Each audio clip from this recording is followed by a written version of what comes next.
Luster. I am excited to present a production full of men that are trailblazers, waymakers, and leaders in the community. These men have stories that will definitely inspire you and encourage you to be your best you. And I am so honored that they have agreed to come here to share with us tonight.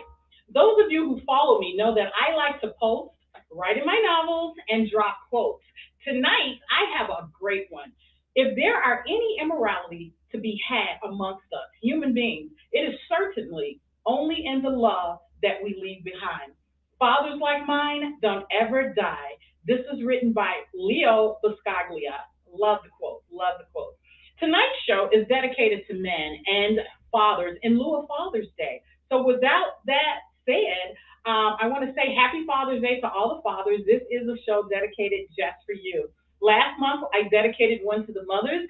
This month, I felt that it was only right to dedicate it to the fathers. So, once again, Happy Father's Day to all of you out there.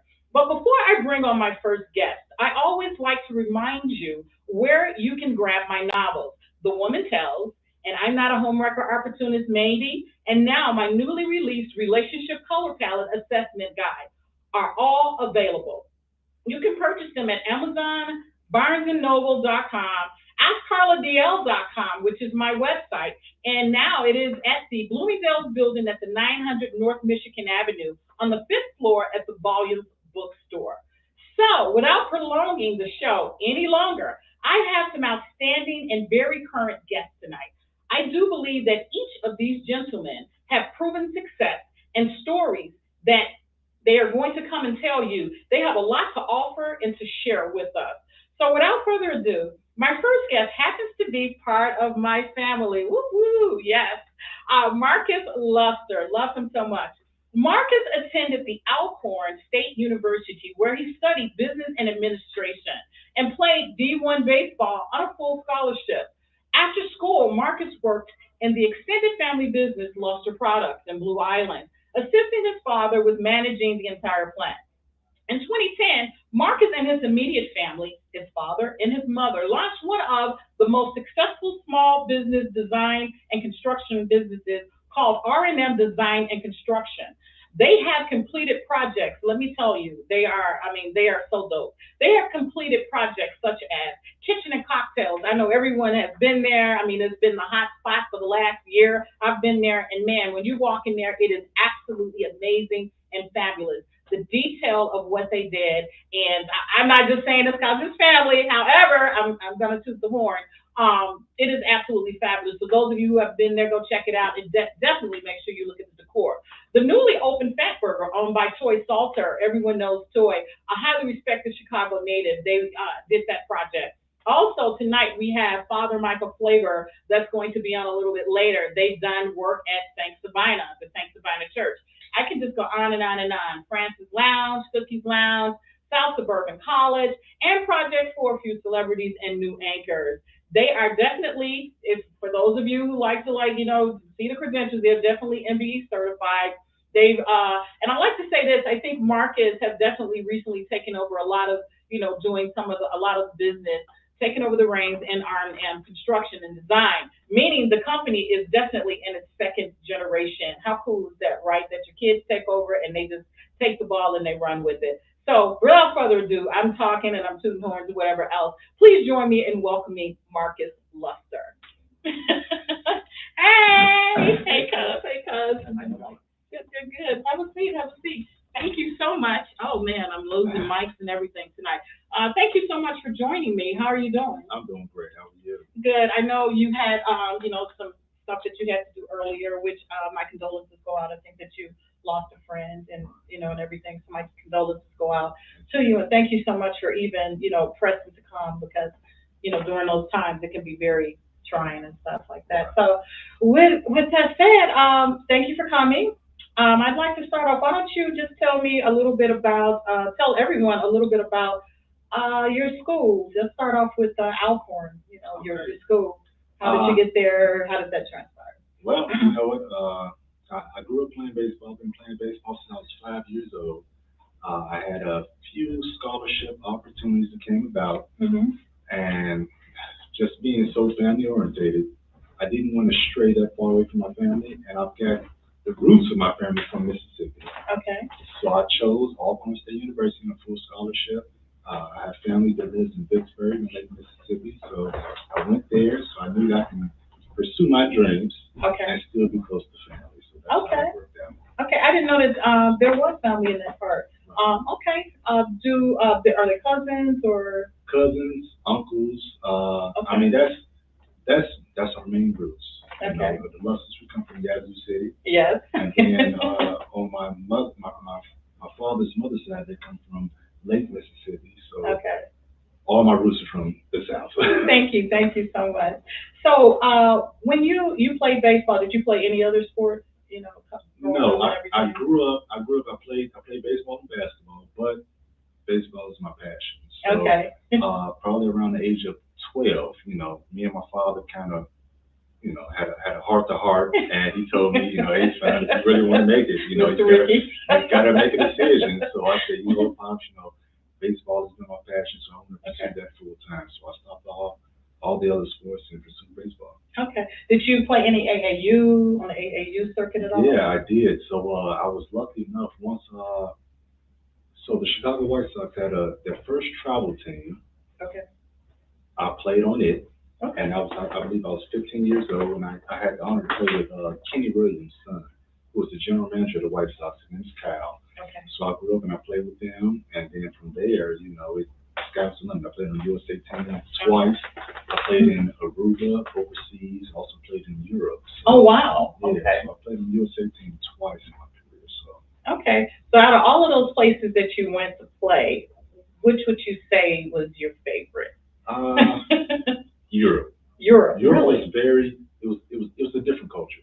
Okay. So it was a learning experience. It was something I've never seen before. In Europe, you know, that there's no age as far as drinking or partying and everything like that. You're pretty much considered an adult. So it was a total different experience. I enjoyed it, and we all had a great time on the team.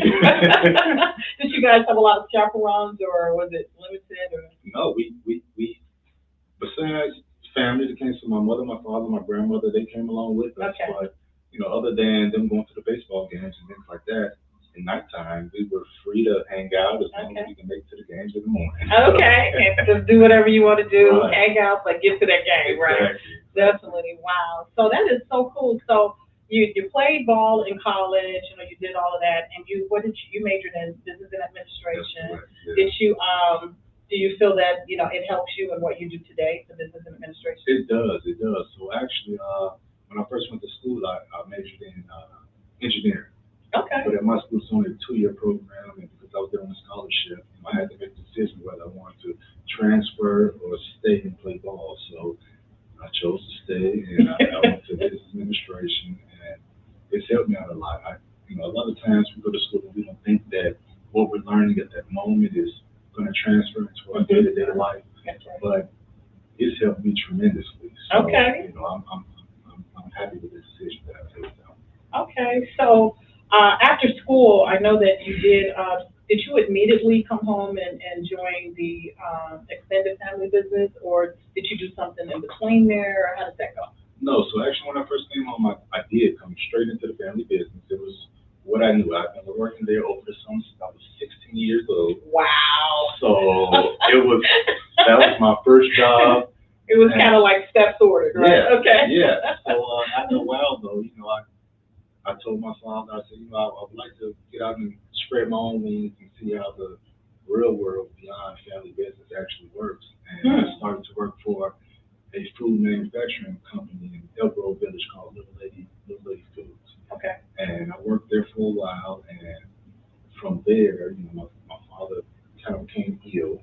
Okay. And that's what brought me into Arnold Design and Construction. I never looked back, you know. Okay. So had he, you said that you were working with the other company. He started that while you were at the other company, or you started it when you left there? No, he had it going before. It was called RPL Properties. Okay. And he had started that before I actually went there. And as things went on, you know, at first it was a business where he was flipping homes. So he was into real estate. and he was flipping different homes and things like that. And then when he decided to get rid of that, he was still getting a lot of phone calls coming in as far as the work that was being done. Yeah. So at that moment, he said, what, maybe it'd be a great idea to start a new venture. And so that's where R&M Design and Construction came about, and that's what we do now. So, Okay. yeah. Okay. My question to you is, okay, so it's R&M Design, and you came into the business basically when you got a little ill to kind of help take over the reins and everything. When it's, the name of your company is, Design and Construction, do you guys actually, with your clients, let's just talk, kitchen and cocktails, when you take over a project and you do a project, are you designing, going into the spot, looking at it, laying it out, making suggestions to them, you should do this, do this, do this? Is it coming from you, or they already have, something planned and you're just like carrying out their dream? How does that work? Well, I would say 90% of the time, our clients have a vision, but they don't know exactly how to implement it or make it come true. So that's where the design aspect comes in. So we're able to step into the space and tell them, what should go here, what should go there, the color schemes and things like that. So that's where the design comes in. So we do build and we do make everyone's dream come true. So if you have a vision and you want it to come to life, Yes. you come to us and we can make it happen. Okay. So with that, what is a day like, a day in the life like, with working with R&M, Design and Construction?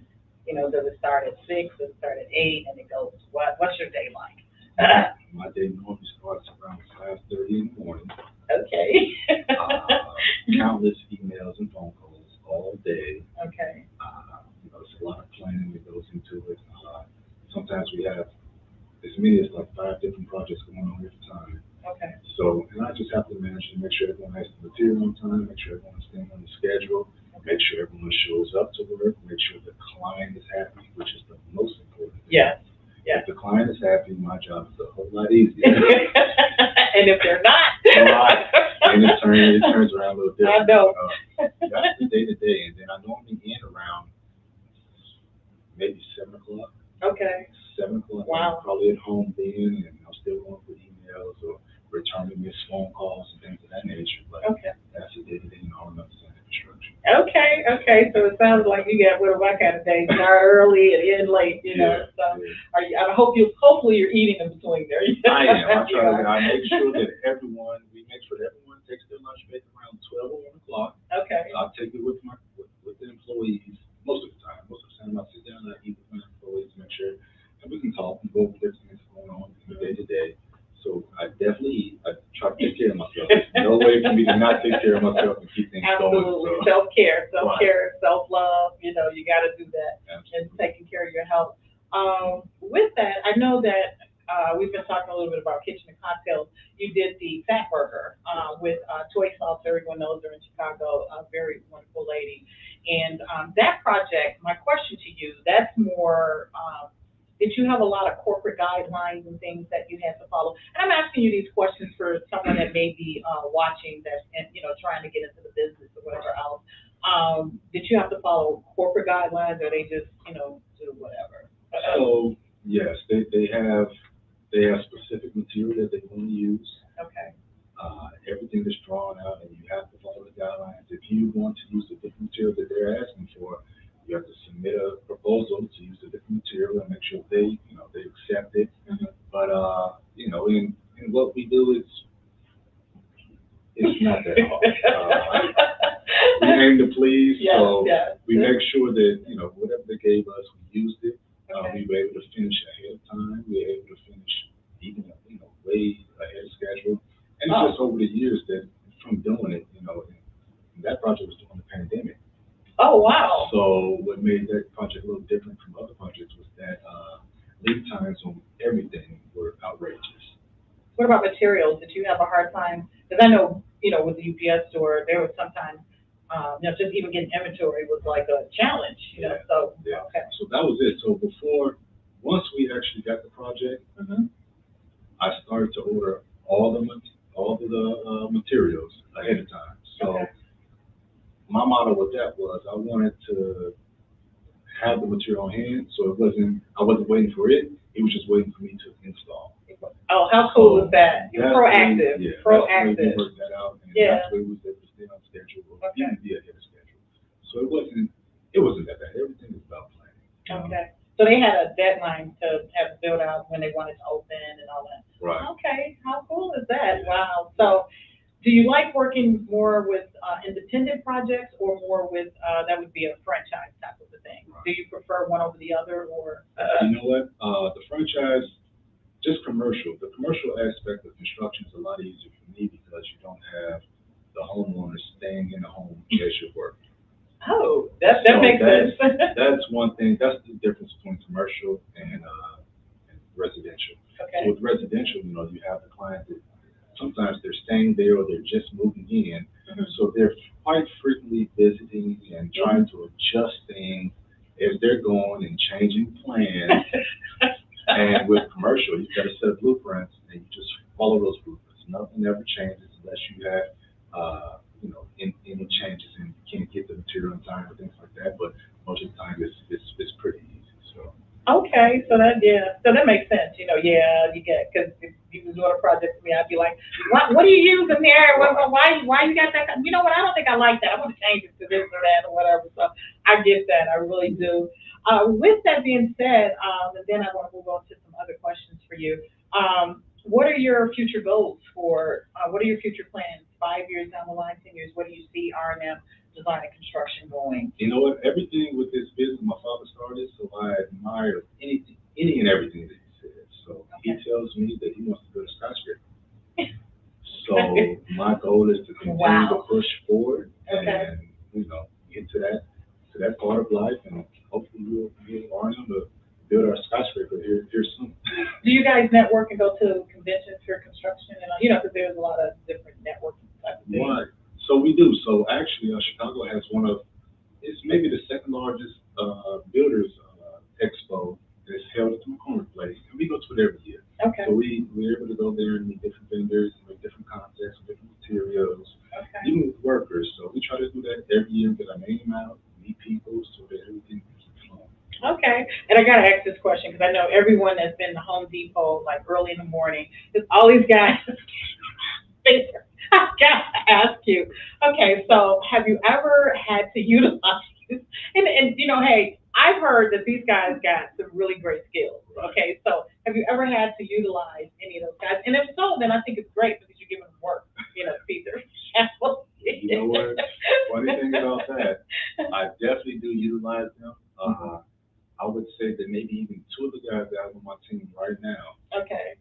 I got them from the Home Depot. Okay. Asking for work, and they've probably been working with us. I've been working with them for about 15 years now. So see how that worked out? It worked out. I mean, so they had some skills then, apparently. And they learn. We all learn as we go. So it's about grooming and giving them the idea or the vision that I have and see if they can follow it. So a lot of them, they followed it, and they've been with us for at least 15 years. That's dope. You gave a person an opportunity and they ran with it, man. So, this show, as you know, I have all of my guests are men. My last show was all women because it was like for Mother's Day and everything. So I moved. This is dedicated to the fathers. So happy Father's Day. If I don't see you, so and you are a kind of a new father, newlywed. Okay. So tell me about your family. Tell me about your beautiful daughter. I know. So my daughter should be 2, July 5th. Okay. And it's probably one of the most amazing things that ever happened to me in my life. And also my baby is a pandemic baby, so it's a little different. Yeah. It's a little different situation. So like throughout all of my wife's checkups and things like that, I wasn't able to go. I couldn't go all via, FaceTime and things like that. But once my daughter was to be born, they had just lifted restrictions, and I was able to actually see the birth of my child. So that was the first time I was able to be in a hospital or a room with my wife anytime. So it's amazing, and I truly admire that little girl. She's my heart. She had me wrapped around. Yeah. So it's great. Yeah. So is she a daddy's girl or a mommy's girl or both? She's definitely daddy's girl. She's definitely okay. when you get off here and go home, she's gonna be like, "What did you say?" She's a mommy's girl or whatever. So that is too funny. Yeah. So how did that change your life? It's like you've been a single person, young person, do whatever you want, get up, go, whatever, and then now you got this little person that's dependent on you and your wife. Did it change totally, or how does that feel? It changed for the best. I mean, it helped me grow. It built my patience, Yeah. and it's made me realize that what I'm doing right now is not technically for me. It's for my family. Okay. So with all this, like you said, we're in the second generation, so I'm building this up so that I can leave something on her. Yes. So she can move on and pursue her dreams and have freedom and have the things that she Yeah. wants. So it's definitely changed me in a better way. Good. What does your wife do? So my wife is a stay-at-home mom. Wonderful. So I can't leave out my stepson. I have a stepson as well. Okay, yes. Just made 16 years old. Absolutely. And she's never had the luxury of, just really having this time with her son because it was different. Yeah. So she wanted it. So I said, you know what, baby, if that's what you want, I'll give it to you. I love it. So she's a stay-at-home mom. She's back in school. Yes. So she's pursuing all of those things that she may have missed early on. Okay. I'm trying my best to give her the opportunity to have the life that she really wants. Okay. And you know what? My hat's off to you. With your stepson or whatever else. What's his name? Rizzo. Rizzo. Yeah. Is he playing any sports? Are you trying to like push him into sports or whatever? How's that going? What's crazy is, so me and his mother, which is my wife, we both went to Gwendolyn Brooks.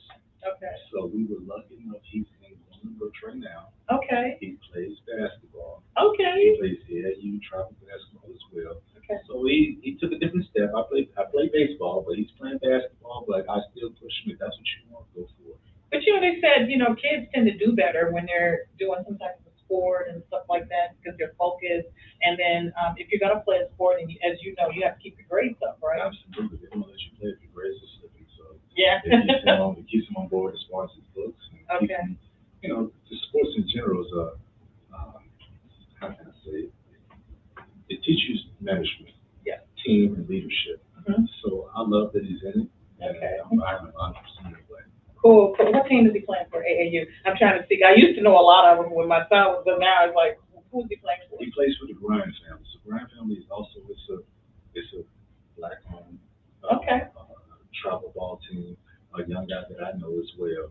So he plays for them. He's been playing with them for maybe 3 years now. Okay. Yeah, so he's been Good. for a while. So he's doing good. So I'm proud of him. Good. With you balance the family, you got the business.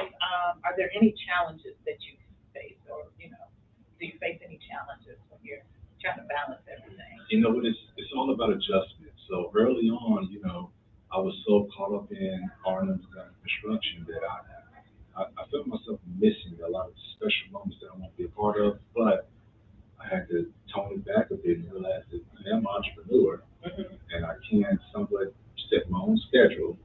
So now I'm at all the games. I go to all of his games. I go to all my daughter's swim classes. Wow. Anything that I can that's going on, I try my best to make it.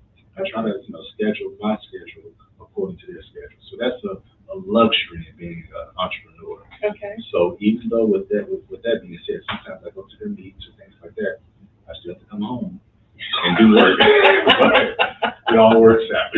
That is so amazing that you're saying that, because I think sometimes, and I think I've even been guilty, the biggest thing that I think that I regret with, I was doing a corporate thing, flying all over the place or whatever, is that not being able to be at everything. I was at a lot of stuff, but it's like sometimes it's that one little thing that you miss.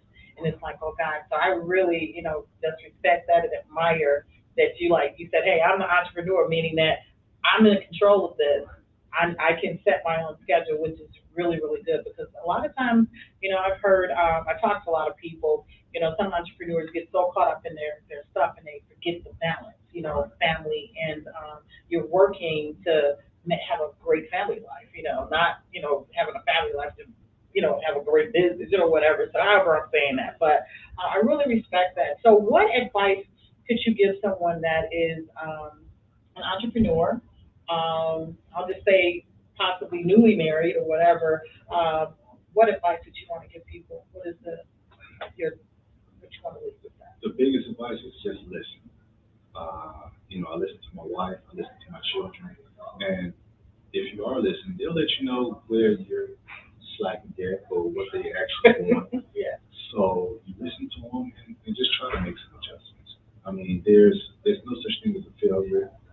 That's the way I believe. So if I can give it to them, I'll try my best too. Yeah. And so I just listen and go along with it. So I really appreciate it. I have so enjoyed talking to you.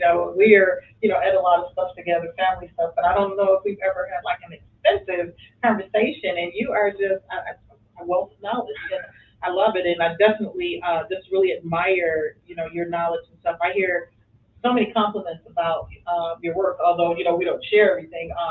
I've heard so many compliments. People when they hear my last name, they're like, "Are you like Ken?" I'm like, "Yes, I am." And then they'll just start like just rattling off just really great things, and I've always heard that you're very respectful, very knowledgeable, very pleasant to be around. So thank you for that. And I really, really think that who's ever listening tonight, I hope they getting that takeaway, that it's very important that even if you're an entrepreneur or whatever you're doing, it's definitely important for you to set aside time to spend with your family and make that a priority and make it important. So I guess last but not least, I think we're out of time. How can people follow you, or do you have anything coming up? What do you want to share? What do you want to leave with us? well, you know what? Everything they can follow us at R&M. So it's rnmdc.com. It's on Okay. Facebook and Instagram. They can follow us there. And we've got a lot of projects coming up. I Okay. don't want to spoil it. I noticed you said that we did the fabric for toy. Uh-huh. They got some more fabrics coming. Oh, wow. So you're definitely a vendor and everybody else is grabbing you. They probably saw how fabulous you did at her store. My last thing with that is, so you have those coming up. How can a person, if they want to get you for their inquire you for your services, they would just go through the website? They can go through the Instagram or Facebook, or the phone number is 312 Okay. 561 Mhm. 0086. Okay. That comes directly to me. I'll be the person contacting you back or answering the phone, Marcus Luster, and I hope to hear from everyone. Yes. Okay, Marcus, it's been a pleasure. Thank you. I'm sure I'll see you. And thank you for joining me tonight. Okay, thank you so much. Okay, and once again, my condolences about your friend. Okay, take care. Happy Father's Day. Oh, thank you. I'm gonna enjoy. Thank you. Enjoy. Watch your step. Folks, if you're looking and you're tuned in, that was Marcus Luster. I am so happy that he was able to stop by and just share and drop some nuggets about his business, being an entrepreneur. Being an entrepreneur, it's as rewarding as it is a lot of work. It is a lot of balancing. It is a lot of just scheduling and just time management. But once again, I'm just really grateful that he came, and stopped by to see us. And I have just once again, I have some amazing guests that are here tonight. My next person is Kareem. He is here tonight, and I am so honored to definitely have him here. I'm just going to just tell you a little bit about him. He is such an amazing person. I was introduced to him by a mutual friend, and from the day that I met him, and I met several other people. Just been a wealth of knowledge, just always willing to help, always willing to, reach out and lend that helping hand. But Kareem has over 25 years of experience making an impact in the education service programs such as the Illinois Department of Children and Family Services, the Illinois Department of Economic Security, and CPS, Chicago Public Schools.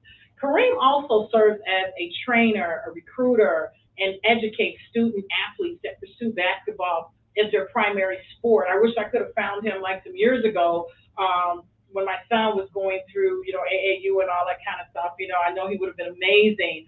With his strong relationships on the AAU circuit, he has worked with schools such as Governor State University, Illinois State University, and Homewood Flossmoor High School. And I hear that Homewood Flossmoor has one of the most dynamic basketball teams ever, so that is so amazing.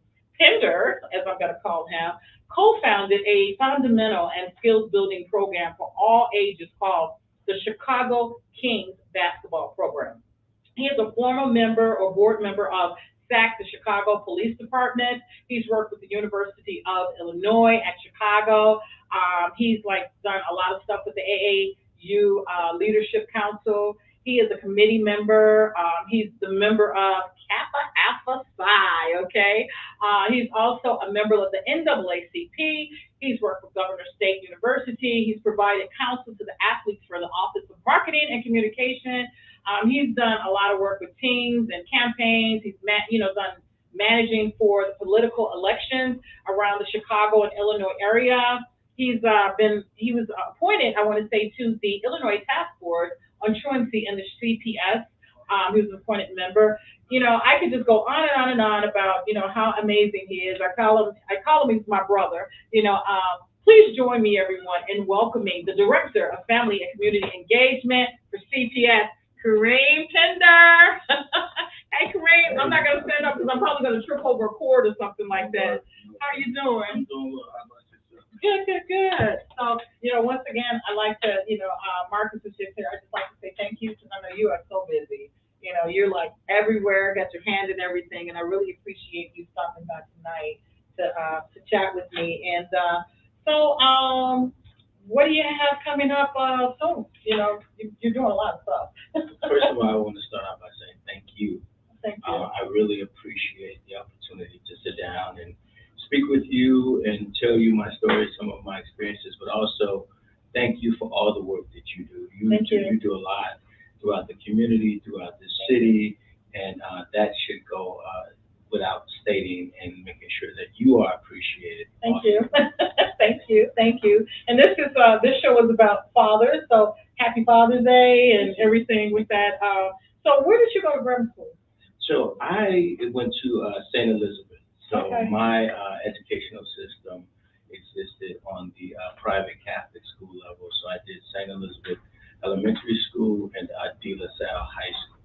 So those were the structures that my parents chose. My mom wanted to ensure that I was well equipped in book smarts as well as street smarts. I grew up in Chicago public housing the first 15 years of my life. So I have some Sandlot buddies that went in a different direction than myself, and I really equate education as a great equalizer to the roles that I've taken and the success that I've had.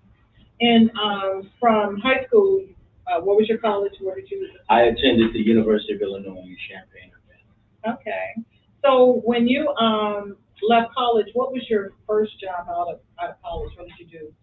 So when I first left college, I worked for an organization at the Rebecca Crown Center. It was Chicago Youth Center, and I was a program director. So I actually implemented programs at Shelsher High School and CBS High School, and there was a drug prevention and teen education program, and then I ran after-school programs for youth and teenagers at the Youth Center in the South Shore community.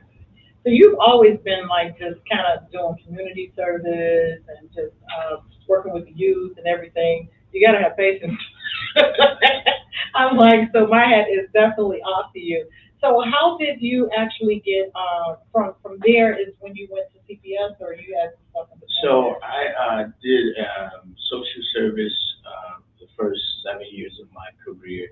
Then I did an early stint with CPS for about 3 years in the early 2000s. Then I went to work for a few state agencies, and then I transitioned to the Chicago Urban League. So I was the senior director of education and human capital for the Chicago Urban League, and the former CEO of the Chicago Urban League, Andy Zopp, she sort of transitioned me, or assisted in transitioning me into Chicago, back into the Chicago Public Schools. So in 2014, I returned to CPS, where I currently live. Okay. The Urban League, I'm going to go back and ask that because every year I want to go to their gala that they have because I like to dress up, whatever. But with the Urban League, I know they do a lot of things. They service the youth, they service adults, they service everyone, correct? With the programs that you did, was it mostly with youth or who? Yeah, so my programs, well, I was the supervisor of 2 programs. It was a restorative justice program with adult men, reacclimating them back into society and the system Okay. with social service skills and job training. And then also, I managed a youth after school program as well. Okay. With the programs that you manage with the people being serviced, the men being serviced back into society, those were like just skill building and different things of the sort like Yeah, that? so the Urban League has a number of different programs, construction programs, as well as educational programs that help men that were coming out of prison, and restorative justice program help them reacclimate themselves back into society. Okay. So we were able to get participants engaged in those programs so they can live a positive, productive life moving forward. Okay, that is, so cool because so many times, people, we all, and I gotta assume that it's, were they incarcerated or, Yes. okay. We all make mistakes, sometimes, people make mistakes, we don't get caught, but anyways, moving right along, that is like really wonderful, that there's a program where you can like help them, get them on their feet, you teach them skills and giving them something that they can look forward to and move forward. So I commend you on that, definitely. With that, I know that you are a co-founder of the Chicago Kings, and that's current right now, right? Right. So in 2000, right around 2000, as I was the director of the youth center at Chicago Youth Centers, a good colleague of mine, actually a fraternity brother of mine, a good friend of mine, Brian Parker, him and I started the Chicago Kings program. It was basically, he came to me and he was saying that, hey, I want to start teaching young men and women how to play basketball, do a skills and drills program for basketball. And so I assisted him in starting up the program at the Rebecca Crown Center on 76 and Phillips. We started off with about 7 or 8 youth, and for the first 3 years, we didn't play any games. It was just basically skills building. And Brian, really worked diligently with the kids every day, in addition to myself, for just teaching basketball skills. And when we did start it, we established a team, and we started to play games. And for the first, probably the first year or two, we didn't win any games. We lost all of our games. Our kids were continuing to learn. And he was the lead on the project. He wasn't very big on wins and losses. He was like, they're just gonna learn to play the right way. And interesting enough, we started with 8 students. About 5 of those students that started with us in our program actually rose up and gained college scholarships for basketball. I was going to ask if they stayed because you said that you guys been playing the game 3 years. Kids are like, I want to do it now, so, okay. So they stay with you. So they rose up and got scholarships. They Wow. actually, several of them, of the 8 students that we started with, about 4 or 5 of them actually did very well at the elementary school level, high school level, and they earned college scholarships. Wow, that's huge. That's huge. 5 out of, and that's a large percentage too. So, what would you say was your specialty when you're teaching these skills and stuff? Because I'm sure there are parents and stuff listening that got kids in basketball or whatever. What's your specialty? Because then you'll start getting all these calls. And actually, I'll send them straight to my stepson because he played college ball and he played pro ball overseas. And he's at the age now where he can actually do a great job of running a basketball program on the national level. But my specialty at the time was actually defense. Okay. So just really teaching the concept of defenses and getting kids to understand the help defense, understanding zone defense, and really getting excited about playing defense and having students understand that that's what really can transition a game moving forward, how much effort and heart and skills. Most people don't think that defense is actually played with the skill, but it actually is not. Yeah, definitely. I know that you are the Director of Family Engagement and Community Services. What exactly does that entail? So with Chicago Public Schools, we have the Office of Family and Community Engagement. And under our office, we have several different departments. We have the Local School Council Department. We have our FASE, our Family and Community Engagement Department. And that's the department that I actually supervise. And then we have our Title I. This Title I's dollars and services is where federal government provides additional dollars to schools for parent education programs. And so with these programs, we have what's known as parent universities. So we have 14 parent universities across the district, across Chicago Public School District, inside CPS schools. So what we do is we take about 3 to 5 classrooms and we sort of build out multi-purpose rooms, computer labs, educational learning space for parents, directly for parents. And what we consider this to be is side-by-side learning, where parents are coming into our schools and they're learning side-by-side with students, with their children. And this gives parents an opportunity to grow their skill set in leadership opportunities, where they can join our local school councils, to actually be members of the local school councils, to be members of our parent advisory councils. But we also offer services like English, Spanish learning classes. So for a number of our communities that has multi-languages, we offer programs that fit their needs within their community, and a number of different exercise programs, a number of different culinary programs as well. So we want to make the parent sort of well-rounded, where they can engage with their child's teachers, school administrators, as well as senior leadership of CPS, because some of our parents may not have completed elementary school or high school, and they may not have earned their degree or have a college degree. And at times they may have felt intimidated engaging with school leaders or school administrators. So building up those leadership skills in them. We offer GED classes.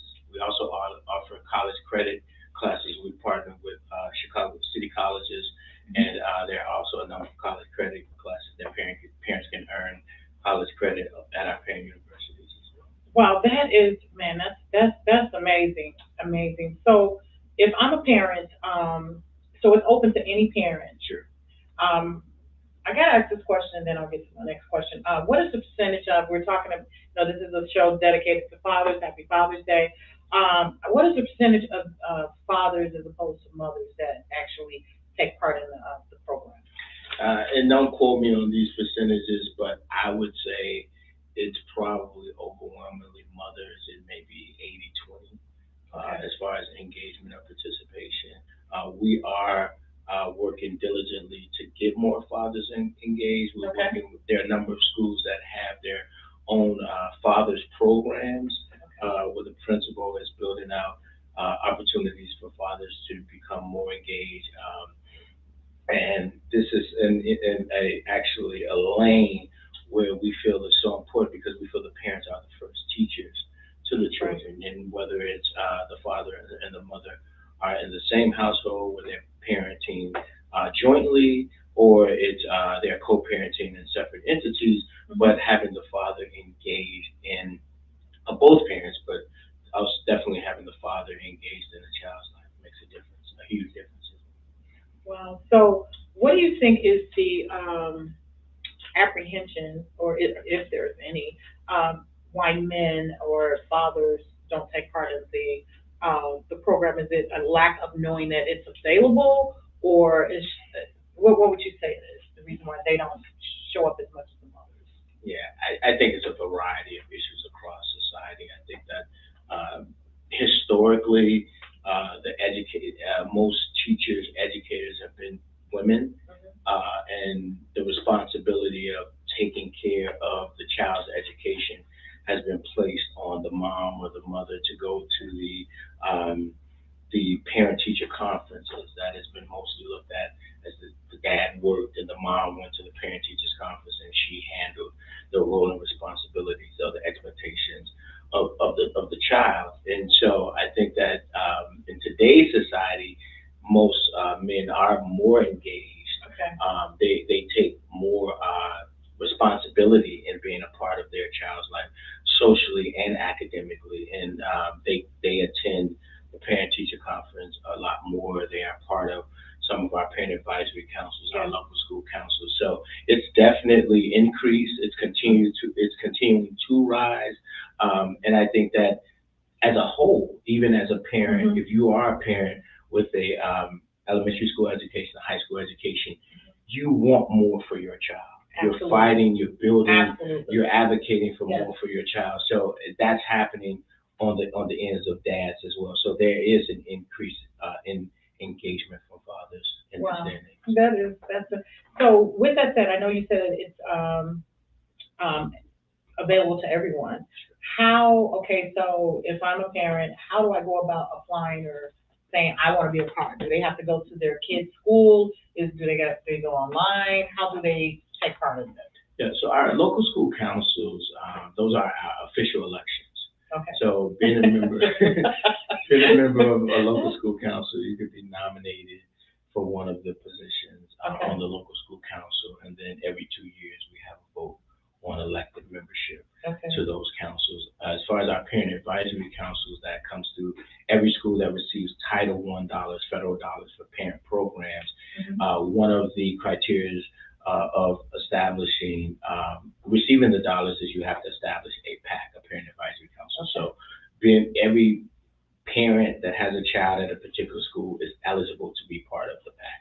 And then a parent can decide or choose if they want to run for one of the offices of Okay. the PAC, and they're voted on to the PAC as well. Okay, does it get real political now? Everything in Chicago gets very It gets very political. So, I mean, this is just some really, really good stuff. Do you have anything coming up, or does CPS have anything coming up, or anything you'd like to share about, just whatever? Yeah, so we just closed out the school year. Our school year 2022, 2023 just ended last week for the students last Wednesday, Okay. June 7th, and then Friday for the administrators, the teachers, and administration. So we completed a successful year, Good. full year outside of COVID. Yes. There wasn't hybrid or anything. Yeah. And there was some academic goals that Okay. existed, Good. attendance growth that existed, and we felt good about really making the transition back into a full in-person school year. So right now we're on sort of a hiatus and sort of Yeah. getting folks a breather, a rest. Soon, later on in the summer, we'll start back with our back-to-school events. We host Okay. a back-to-school event for each one of our networks, elementary school networks. We have 13 networks across the district, and these back-to-school events sort of is an opportunity to welcome, for the teachers, the school administrators, our senior leadership, to welcome our students and families back to school. So these are festive events that we host in each one of our networks to sort of let folks know, signaling that our back to schools, so our school year 23-24 will be starting up soon. You guys will be, you partake heavily in the Billiken parades every year. Yeah, that's good. Yeah. How is, as far as, we have a new mayor, Brandon, how is the relationship going? I know that you guys go back and forth with, negotiating different contracts. We see it on TV, okay? How has it been received with the new mayor? Has it been pretty good throughout? Yeah, from what I'm seeing and what I'm hearing, it's going wonderful. I think that it's a perfect match and an opportunity. Mayor Johnson is a former educator, once an educator, always an educator. He was former member of our teachers union, and I think that's a plus for his end as well as CPS end, because he understands, the degree of difficulties in being a teacher and understanding the pitfalls and what financial support is needed at the schools, in the classroom, what financial support is needed in the district as a whole. And so having personal experience with this, I think it lends to CPS's benefit for who the mayor is and what he brings to the table. And it looks to help us grow even further as it strengthens the two offices of City Hall and CPS. Oh, that's wonderful. I guess I'm a little bit out of touch. Do we have a new president or a new head of chief of staff of CPS? So our CEO, Pedro Martinez, he's been on, I think it's almost 2.5 years. So 2.5 years that Pedro Martinez has been on, and he's doing well. He's guided us through the latter part of the pandemic, and he's been able to really help CPS grow. And I think that his academic focus is to grow us further and ahead, And also that's with ensuring that community engagement and parent engagement is at the forefront of that. Okay. He continuously states that he's not going to make any decisions without having community input and parent input, and he's showed that throughout his administration and his tenure. That's great. That is really, really great. I think we're like a little bit out of time now, but I definitely appreciate all of what you said. And, definitely I think that it's valuable information that you gave about the parents and, the programs and, different things that they can actually partake in, that you guys have available. Is there anything, first of all, how can someone get in touch with you to talk with you with anything surrounding the family engagement or community or whatever? Yeah, so you can go online at cps.edu. You can search family and community engagement. It has our office on the website, and you can contact me, Kareem. You can contact me at KV, as in Victor, KV Pender, PENDER at cps.edu. And that gives you an opportunity if you want to be a volunteer. The volunteer process and services under our family community engagement office as well. We can help guide you to how to sign up and register to be a volunteer. But also, if you want to learn more about our family and community engagement programs or any program within CPS, we can help give you guidance and direction to. And I just want to say that parents are our first educators. They're children's first guide and the pillar of support to how successful the child is in school and at home. So, let's applaud the parents, let's applaud the moms and the dads, and for Father's Day, definitely dads step up, stand up, be heard, be seen, be accounted for, and then just remain engaged, because we need your support, we need your engagement, we need your participation. I thank you. I really appreciate it. Last thing, I'm a vendor. Are they taking any more vendors now, or how does a person go about signing up for that? That's a process through our procurement office. So if you go on our cps.edu, you can research vendors or the vendor process, or research our procurement office, and that'll provide you contact information for how do you navigate and go through the vendor process. Okay, well, Kareem, thank you so much for taking your time out. Your busy schedule. I know you're busy. I'm like pulling your leg. You gotta come. Thank you so much. And I'm sure everyone that's listening and those who are gonna go back later and view it will get a lot out of what you've told us. Thank you for coming, and you have a wonderful evening, and happy Father's Day. Thank you. Thank you for your time. Watch your steps, because there's a lot of cords going on here. Hi, folks. Thank you. Those of you who are tuned in, those of you who are going to tune in and watch it later. That was Kareem Pender from CPS. He is the Director of Family and Community Engagement. He just talked a lot about programs that are available to parents. He talked a lot about some of the gentlemen that are being re-assimilated back into society, some of the things that they do for them as well. So this is really, really amazing. However, we do have one more guest that is coming up, and I gotta say that this gentleman is so amazing. He's helped me, my family, and I know that he helped a lot of people. He loves the community. He loves, his flock. He's a pastor, and he's done so much. When I was talking to him and I asked him to just be a part of the show, he was so humble and whatever. And I know that he is just extremely busy. And I was like, well, you got to give me a bio or whatever. He's so humble. He's like, hey, I'm just a pastor. But right now, and I know without further ado, a lot of people are waiting to hear from him. Father Michael Pfleger, he is definitely the longtime pastor of St. Sabina, and I'm just going to get him on here, and he can just tell you the rest. So I am so happy to have him joining us, and we're trying to get him on the screen right now. So we're waiting on Pastor Pfleger to come on. And I thank those of you who are joining us tonight. Happy Father's Day to all of the fathers that are out there and you're looking at this. Once again, you've heard from Marcus Luster. He's an entrepreneur. He runs the R&M Construction and Design. Those of you who are looking to get something built out, get something, redecorated in your home. He left some information. And you can always, for any of the guests that are on the information exchange, if you are looking for them and, you want to inquire about something, if you did not get their information or was able to get their, maybe their IG page or something like that, then you can always DM me and I can get you that information.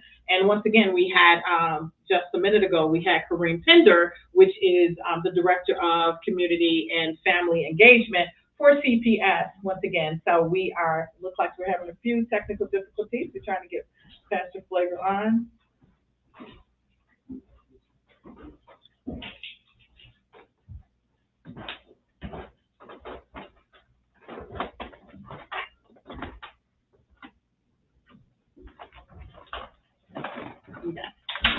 So while we're trying to get him on, I'll just talk a little bit about my novels.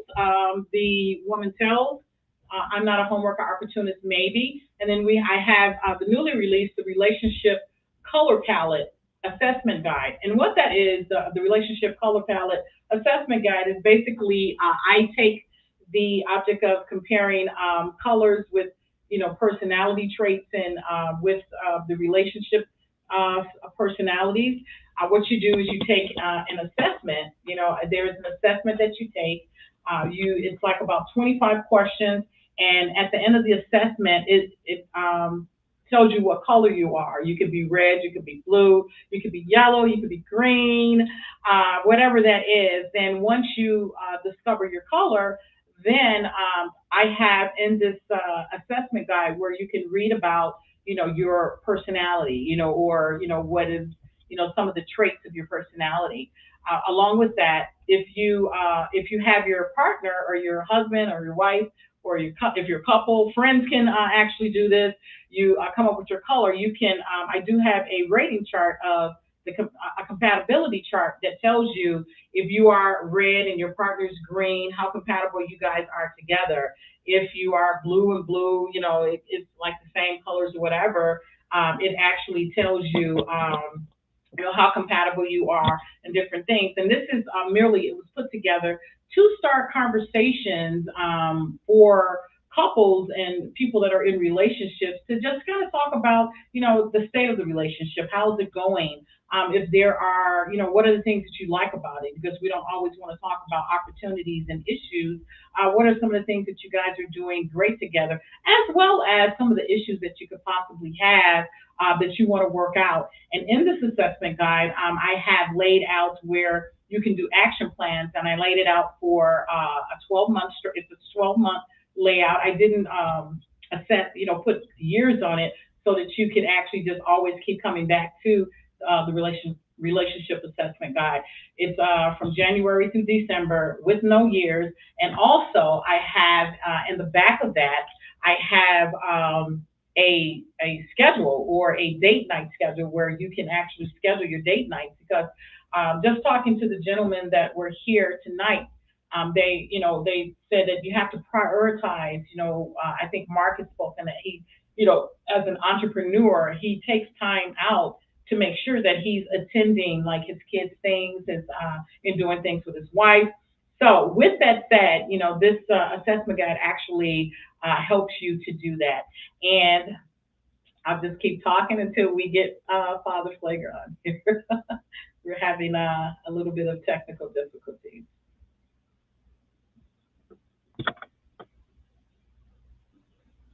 It's Pastor Flager. Is he showing up? Is it the internet?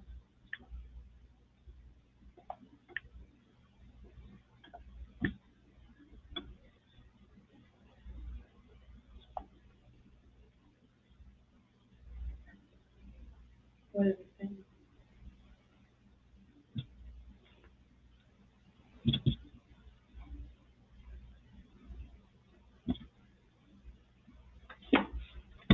So just bear with us, people. We're having a bit of technical difficulties trying to get them on.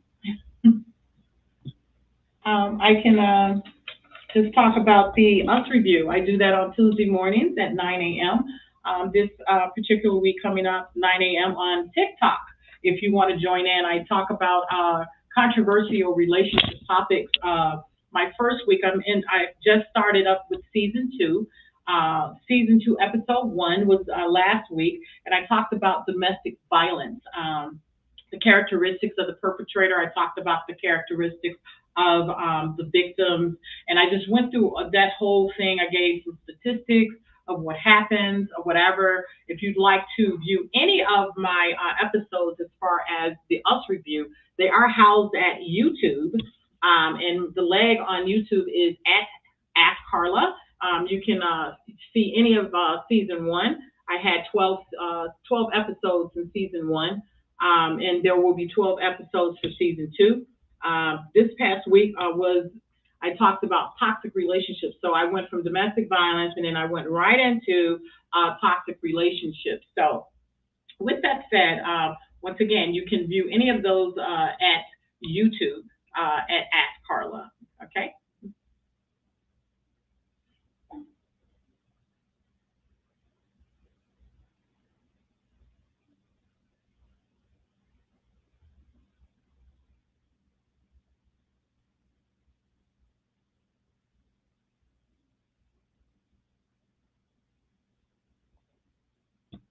Once again, we're having technical difficulties trying to get him in.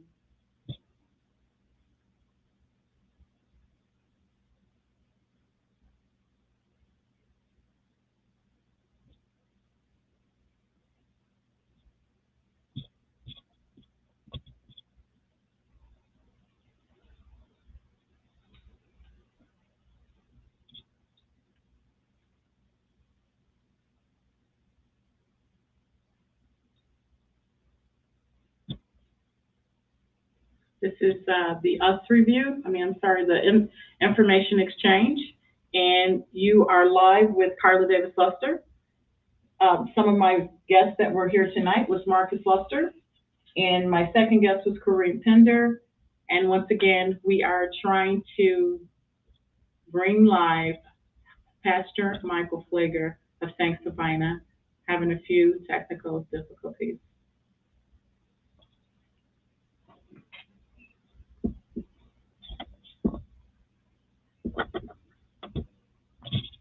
This is the Information Exchange.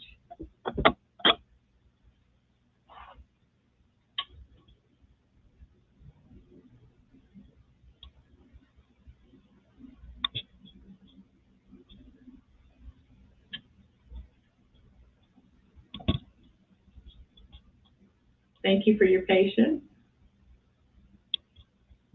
Is it sending out to him? And what's happening? They're not letting him in?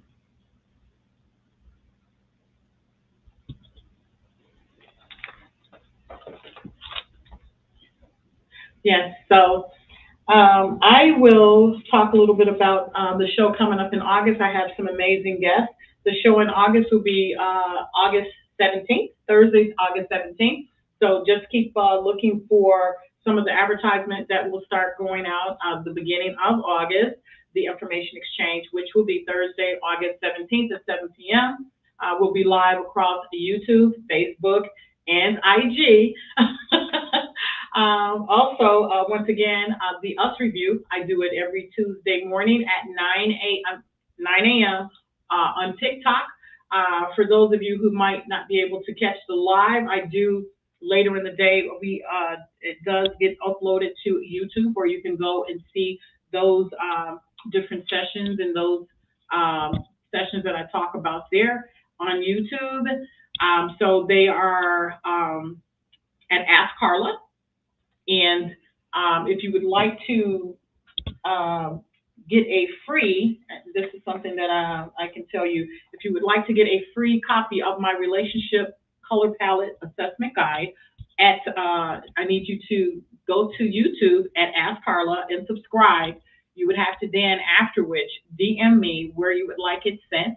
And once again, if you subscribe to my YouTube page, you will be able to get a free copy of the Relationship Color Palette Assessment Guide, which was newly released. You can purchase it if you don't want to sign up or subscribe. Hopefully you will, at Amazon.com, or you can get it on my my website, which is AskCarlaDL.com. So with that said, I'd like to, while we're waiting to try to get Father Flager on, because we can see he's trying to get on, but we're having a little bit of some technical difficulties. Let me just show you. This is the relationship color palette assessment guide.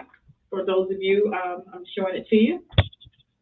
Once again, like I said, it's first you take a quiz. You just scan the QR code that's on the back, and then you take it. It's like about 25 questions. Once you do that, you're able to you come up with a color. As you can see in this guide, all of the colors are laid out, and it kind of gives an overview. If you are red, it gives you, some of the attributes of the person with that come up with red, your personality, and then we have orange, we have green. Let's keep talking. We have blue. We also have purple. And we have yellow. So it's 6 colors that I work with. And once again, what I do is I apply colors to personality traits. Let me do this. I'm going to read you just the overview so that you'll know what it is.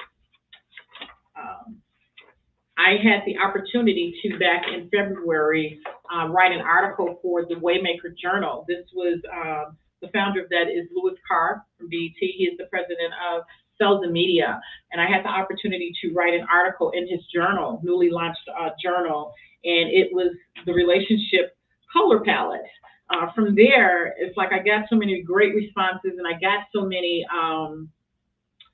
people to say that they really enjoyed it. They took the test and they thought it was really cool, so it became an assessment guide. However, I'll read you some of the articles that I wrote in the Waymaker Journal. Hypothetically speaking, if we could see human behaviors and emotions as a reflection or symbolism of different colors, then when 2 people got together, they would have an idea of how well or dysfunctional their relationship would be by the way their different colors combine. Let's imagine at birth, everyone would be assigned a palette of colors by their parents.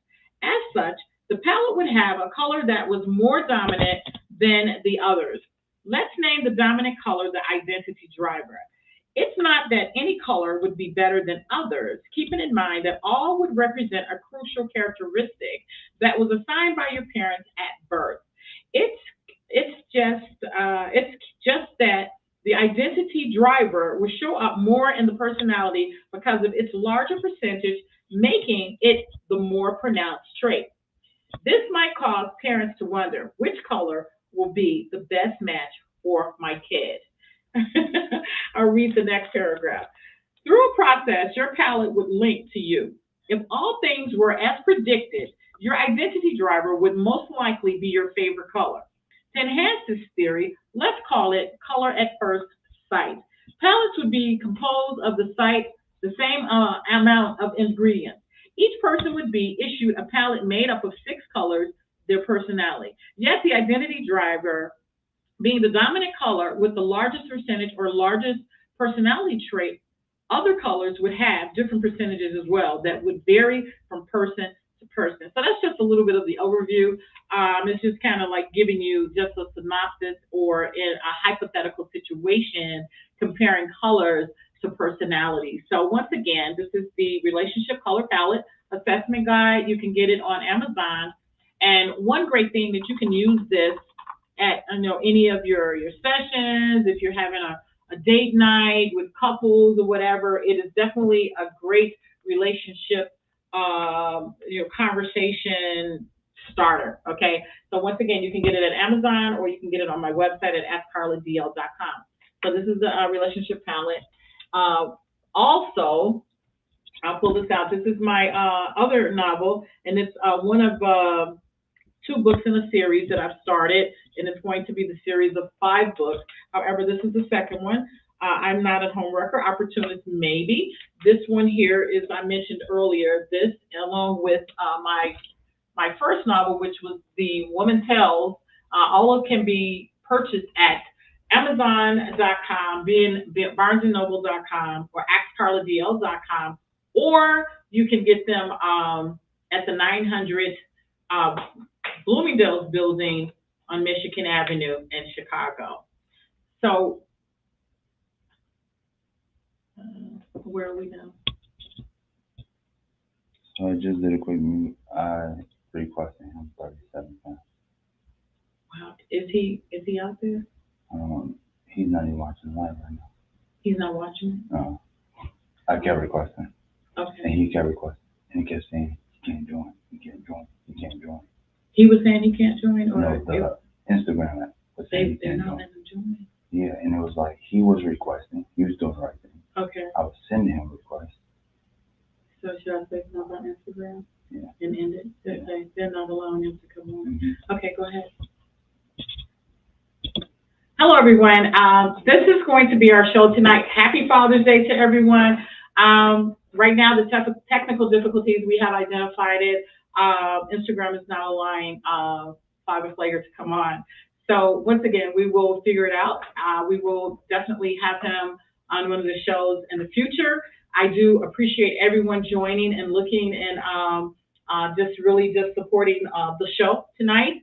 And hopefully you enjoyed definitely Marcus Luster and that you really enjoyed Kareem Pender.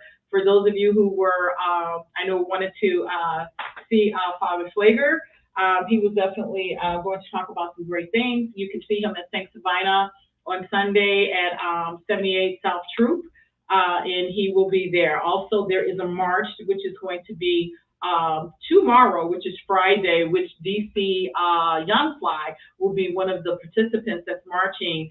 So check it out. Go to St. Sabina's website at stsabina.org, I want to say it is, and check it out. Once again, I thank you, and I appreciate everyone tuning in. This is the Information Exchange. You've heard all the information about my book, and the next show will be August 17th at 7 p.m. on Thursday. And once again, tune in every Tuesday on TikTok, where I talk about relationships and all of the relationships controversial topics, and that is called the Us Review. Once again, I am Carla Davis Luster, your host. This is the Information Exchange. Thank you, and have a wonderful, amazing night. Bye-bye.